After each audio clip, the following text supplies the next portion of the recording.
한 해가 또 이렇게 저물어 갑니다. 혹 여러분들이 누군가에게 힘들게 했더라면 용서받기를 원하고요. 또 누군가가 여러분을 아프게 했다면 용서해 주시기를 축원합니다. 그리고 혹여라도 사람들에 대해서 소홀한 것이 있었다면 사랑으로 다가가 손잡아 줄 수 있기를 축원합니다. 그래서 우리가 서로 다 무거운 짐을 오늘 다 내려놓고 새로이 출발하는 한 주, 또 이제 마지막 두 주죠. 두 주가 될 수 있기를 축원합니다. 옆에 사람에게 인사합시다. 미안합니다. 용서합니다. 그리고 사랑합니다. 자, 앞뒤로 다시 한번 시작. 미안합니다. 용서합니다. 그리고 사랑합니다. 할렐루야. 저도 여러분들에게 정말 1년 동안에 송구한 일이 참 많죠. 나도 하지 못하는 일들을 하라고 막 다그친 적도 있고, 항상 그런 것 같아요. 누군가를 가르치고 누군가를 이끈다는 것은 자기 자신을 돌아보면서 이끌어야 되지만 때로는 자신을 보지 않고 하나님의 뜻을 펼쳐야 되는 그런 때도 없지 않아 있다는 거.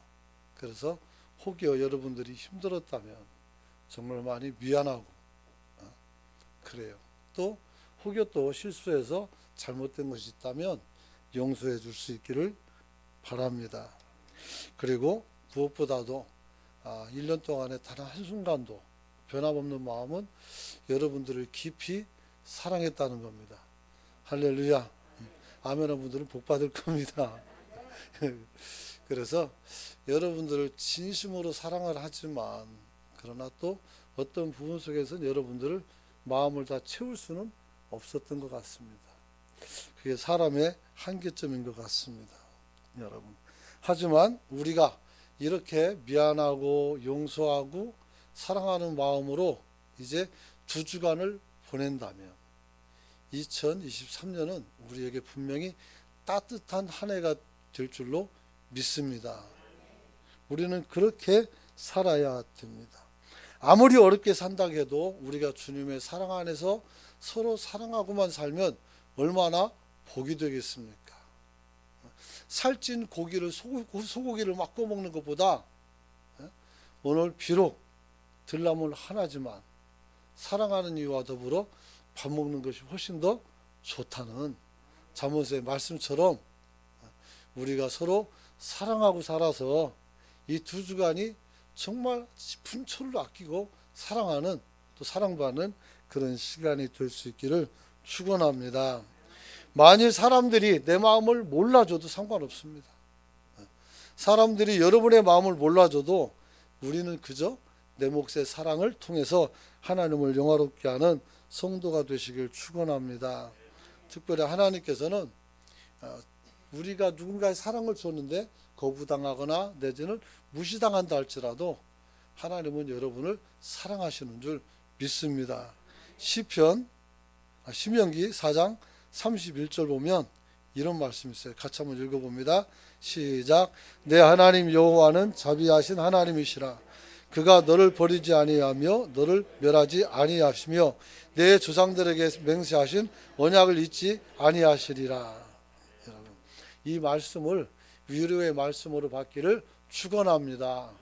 우리 하나님 여호와는 자비하신 하나님이라고 했어요. 너를 버리지 않고 너를 멸하지 아니하고 내 조상들에게 맹세하신 언약들, 그 축복이 우리에게 그대로 보존되어서 나타나게 될 것이기 때문인 줄 믿습니다.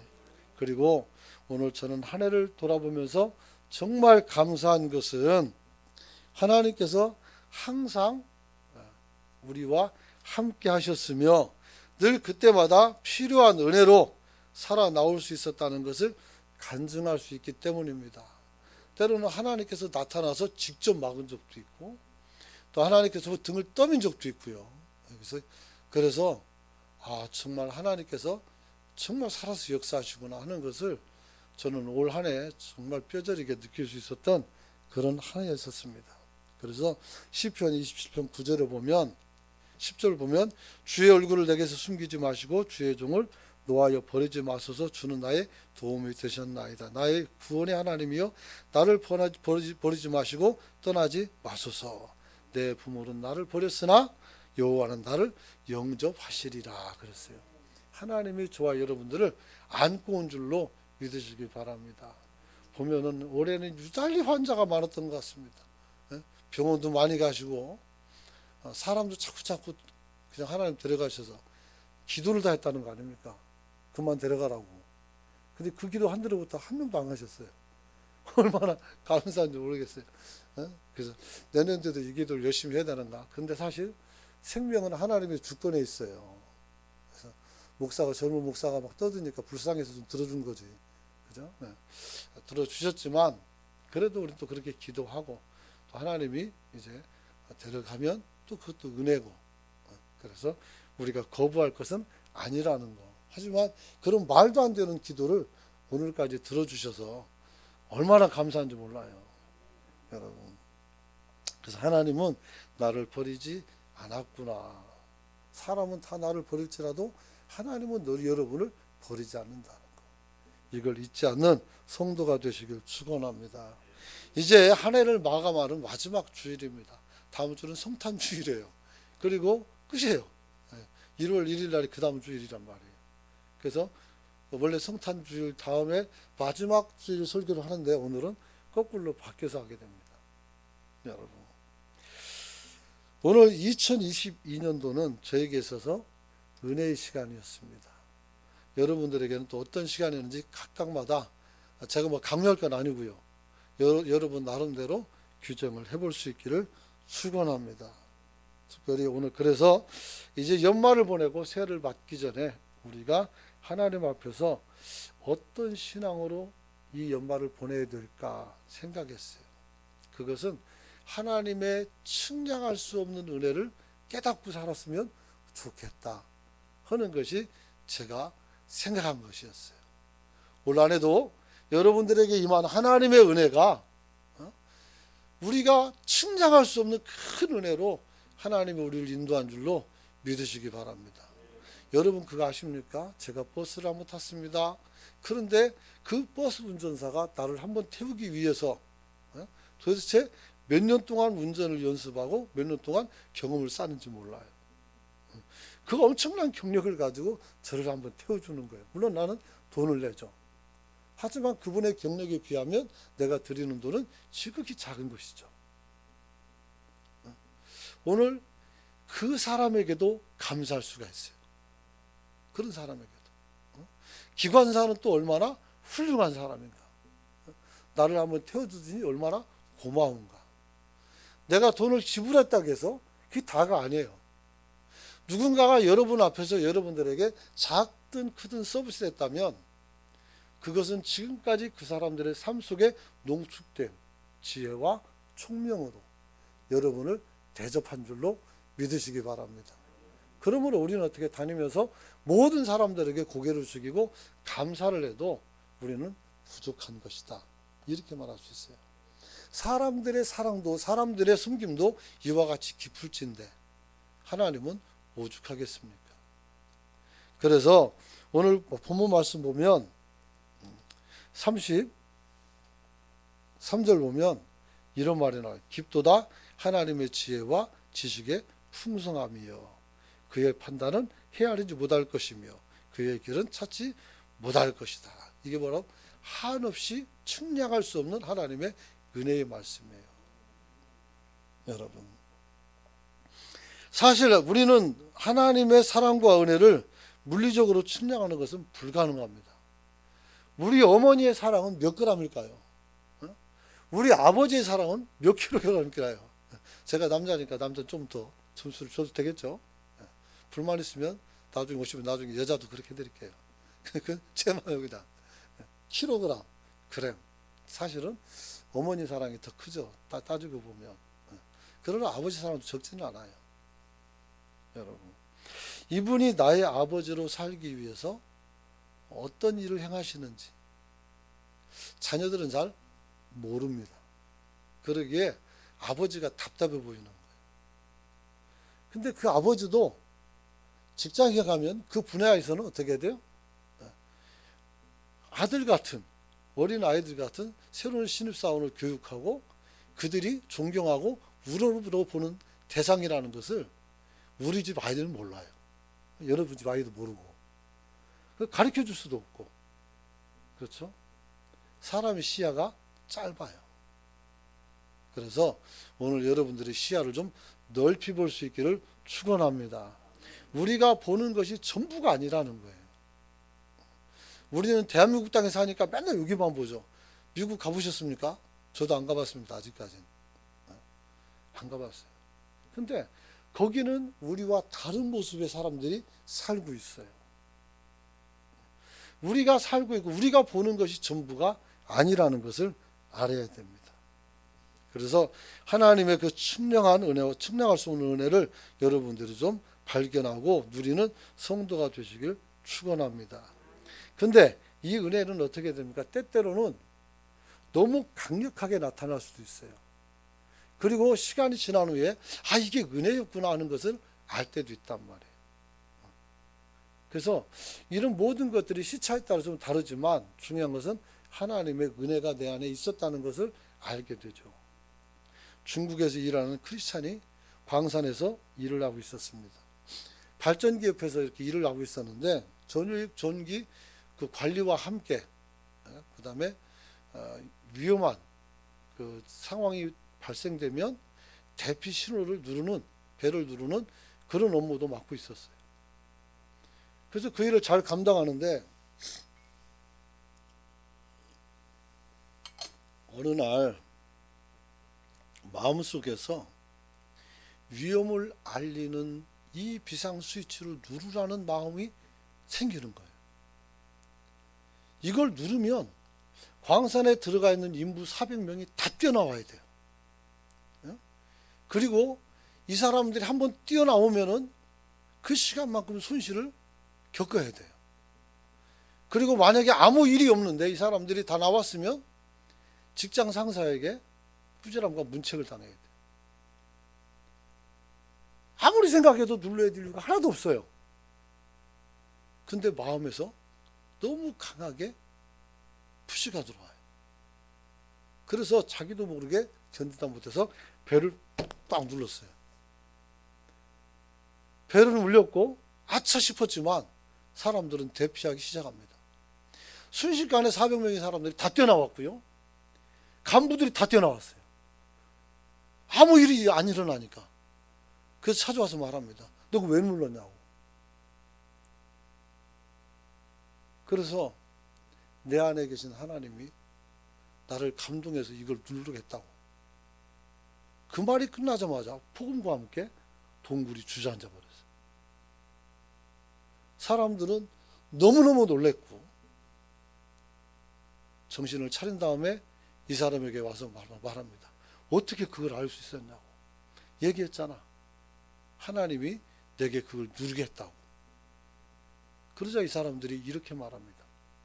그 말이 정말이라면 이 하나님은 우리가 반드시 알아봐야 되는 그런 존재다. 그러면서 이 사람들이 거기서 교회를 만들었어요. 이분은 거기 목회자로 됐고 그 지하교회 400명이 되는 지하교회를 갖는 그런 목회자가 되었다는 이야기가 있습니다.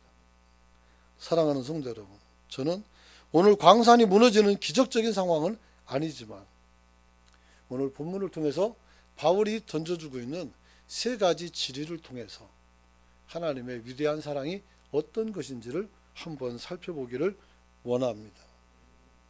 여러분, 사실 이 로마서는 크게 두 부분으로 나누어져요. 1장에서 11장까지는 교리적인 설교입니다. 그리고 12장부터 16장까지는 성도의 생활에 관한 윤리를 말하고 있어요. 도덕 설교죠. 이게 나타나 있어요. 그리고 윤리 설교 도덕 설교 교리 설교 맨 뒷부분에서 이렇게 말합니다. 깊도다 이렇게 해요. 깊도다 하나님의 지혜와 지식이 풍성해요.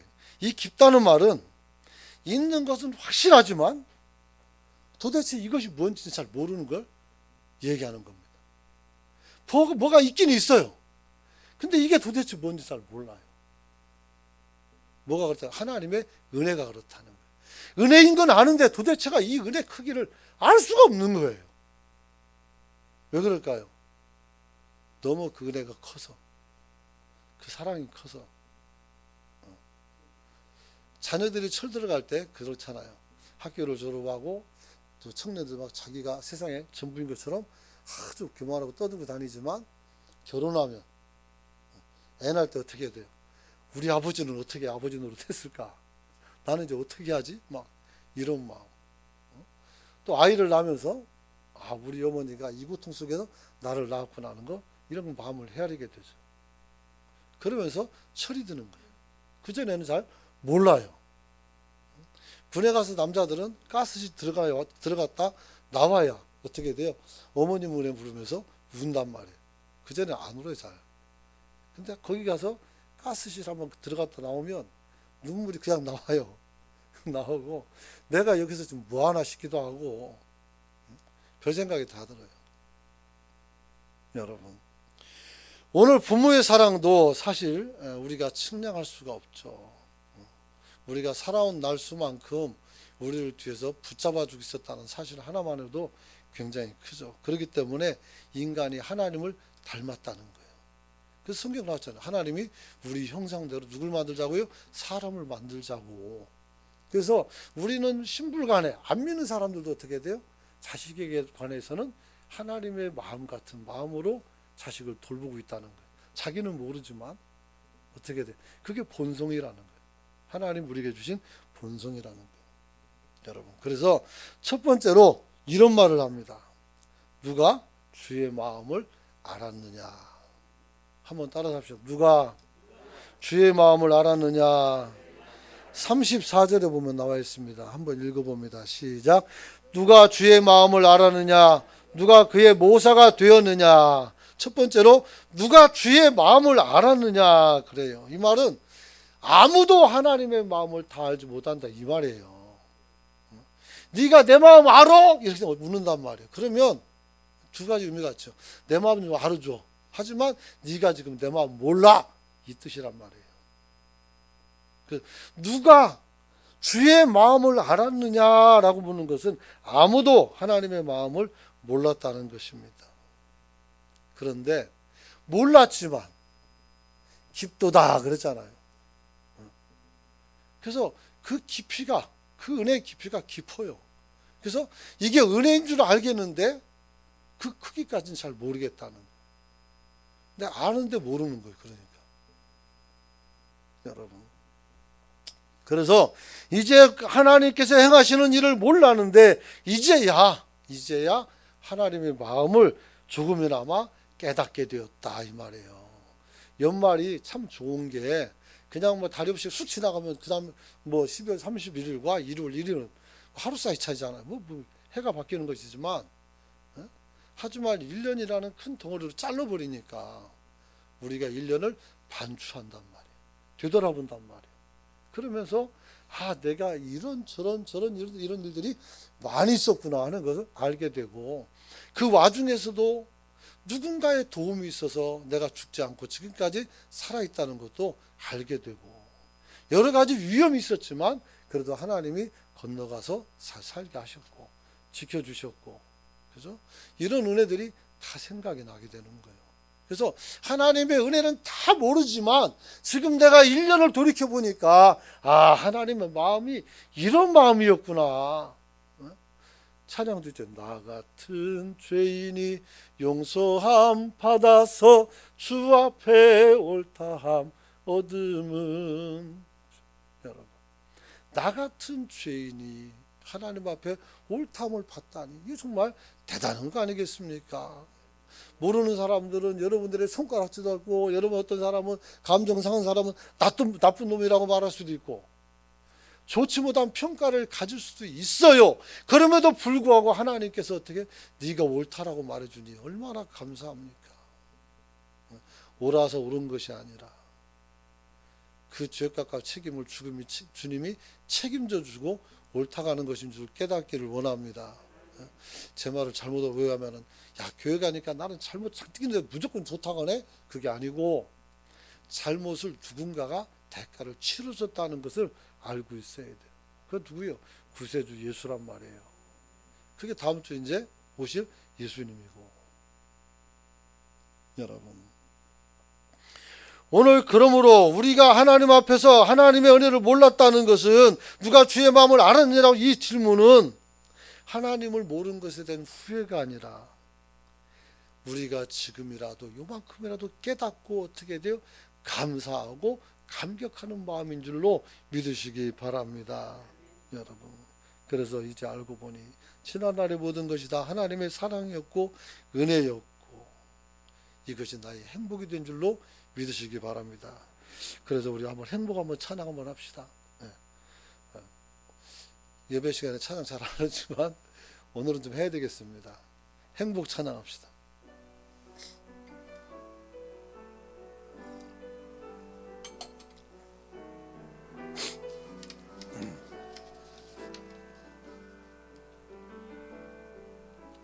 화려하지 않아도 정결하게 사는 삶, 가진 것이 적어도 감사하며 사는 삶, 내게 주신 주의 일 나눠주며 사는 삶, 이것이 나의 삶의 행복이라오. 눈물 날 일 많지만 기도할 수 있는 것, 억울한 일 많으나 주를 위해 참는 것, 비록 짧은 작은 삶 주 뜻대로 사는 것, 이것이 나의 삶의 행복이라오. 이것이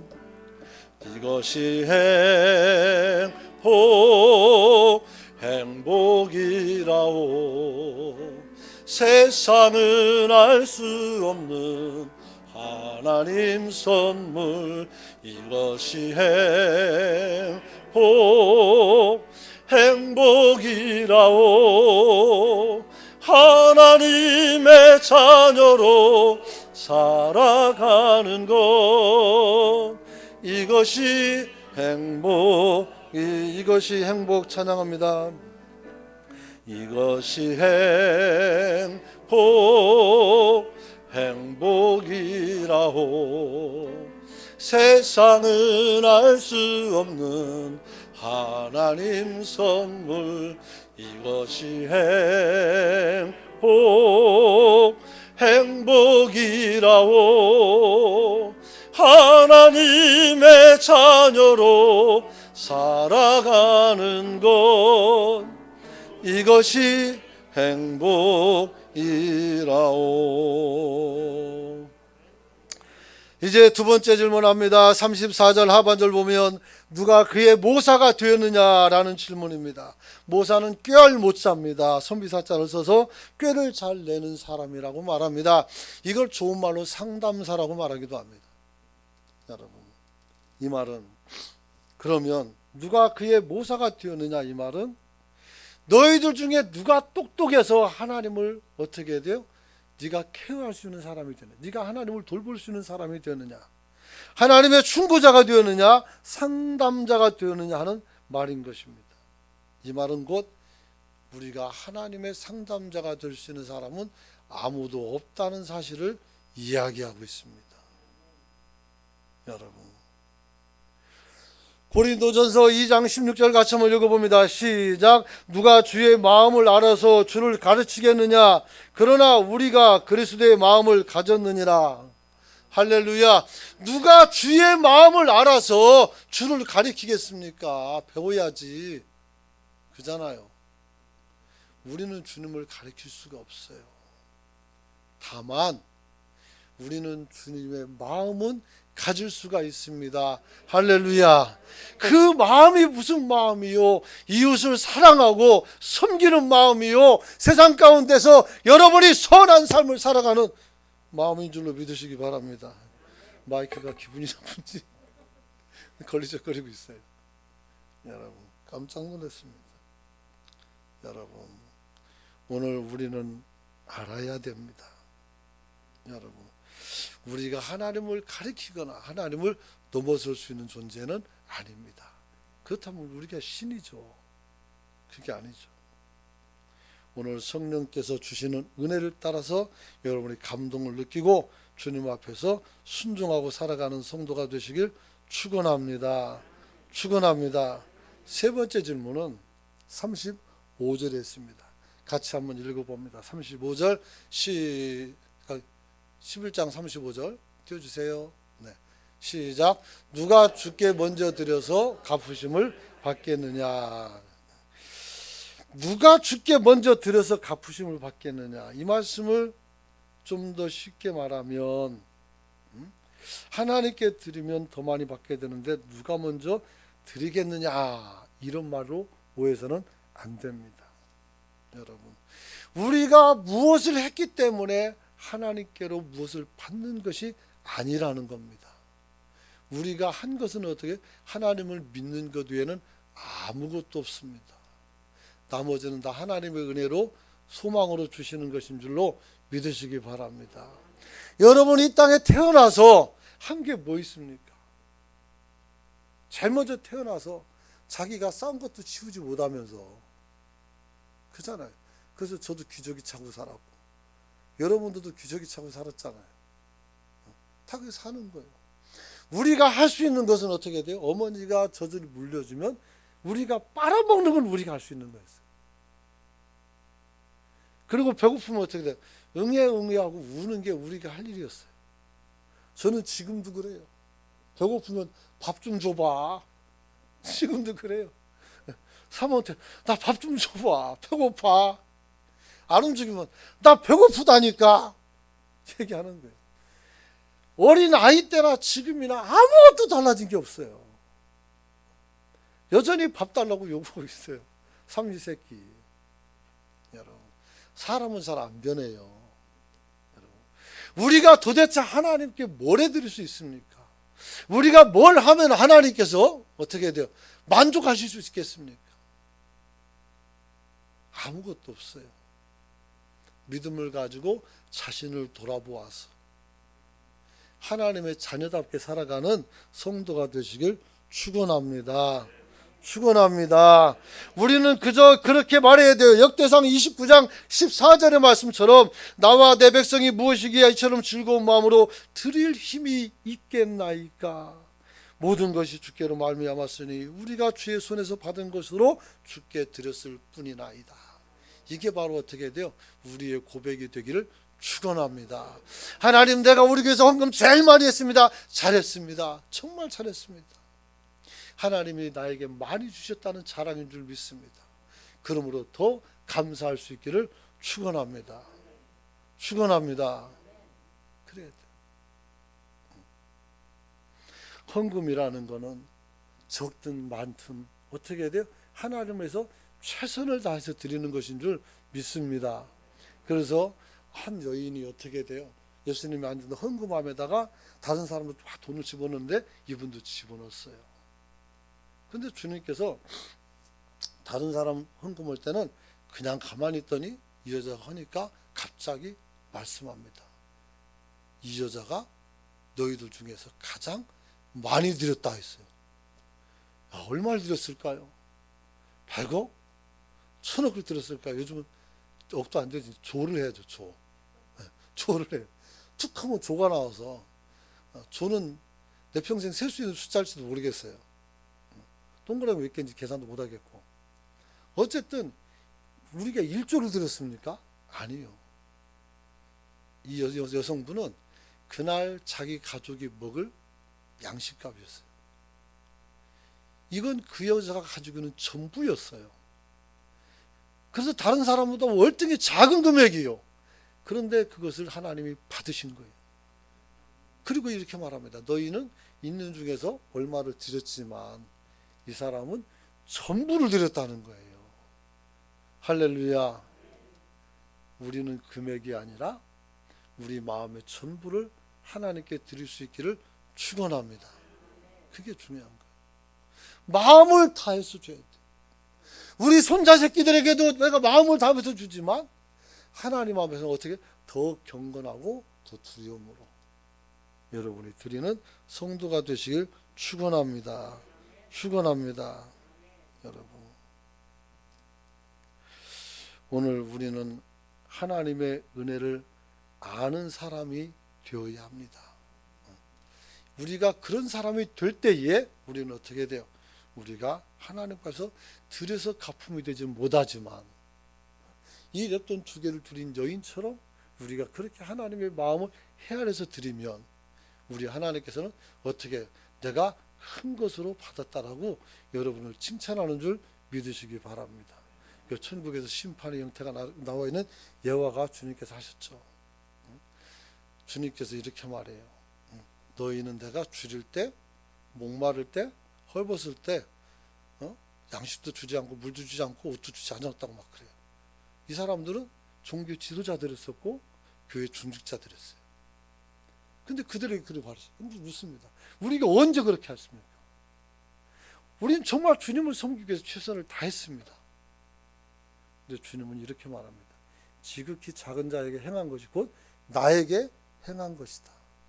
나를 보지 말고 세상에 연약한 자들을 바라보면서 그들을 돌보는 것이 나를 돌보는 것이었다. 이렇게 말씀하고 있어요.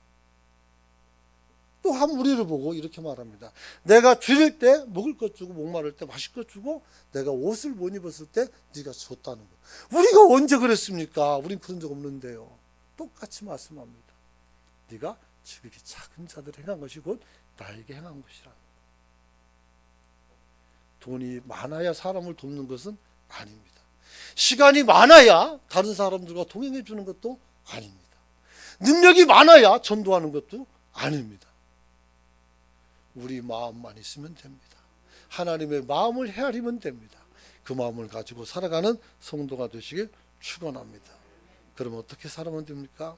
2가지 마음대로입니다. 한번 따라서 합시다. 빚진 자로 살자. 사도 바울은 빚진 자라고 했어요. 하나님께도 빚졌고 성도들의 사랑에도 빚졌고 우리는 어떻게 돼요? 사람들의 사랑에 빚진 자예요. 목사는 여러분들에게 빚진 자예요. 왜냐하면 여러분들이 사랑을 너무 많이 줘서 그 사랑으로 배불리는 사람이기 때문에 너무너무 감사하고 고맙죠.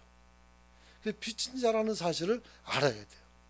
그래야 내가 그 빚값만큼 더 성실하고 더 힘있게 더 잘 사역을 할 거 아니겠습니까? 여러분이 그런 사람이 되시길 축원합니다. 네, 여러분. 그리고 무엇보다도 하나님의 은혜가 크다는 사실을 기억하며 측량할 수 있는 은혜 가운데로 또 한 해를 시작하는 성도가 되시길 축복합니다. 우리 같이 통성으로 기도할 때 오늘 측량할 수 못하는 큰 은혜를 받은 오늘 이 시간까지의 삶을 감사하고 또다시 우리가 이런 은혜 속에 살아갈 한 해를 놓고 잠시 한 2, 3분이라도 통성으로 기도합니다. 주여 참 좋으시옵소서.